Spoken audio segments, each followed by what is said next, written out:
In the heart of ancient Persia, where the sun rises over majestic mountain ranges and vast deserts, lies a tale of empires built on ambition and dreams.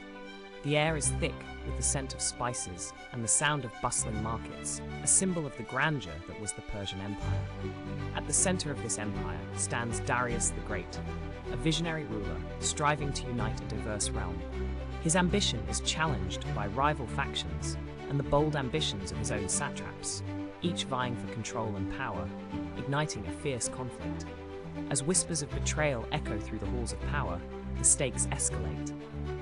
Darius must navigate treachery from within, while fending off external threats from the rising Greek city-states, whose armies gather, ready to challenge Persia's might on the battlefield.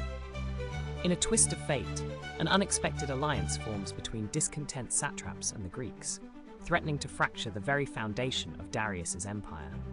Loyalties are tested, and the battlefield becomes a stage for both valor and deceit. Yet, from this chaos emerges a profound lesson. Unity amid diversity can forge an empire that withstands the sands of time. Darius's legacy is both a warning and an inspiration, as Persia learns that strength lies not just in might, but in the bonds of its people.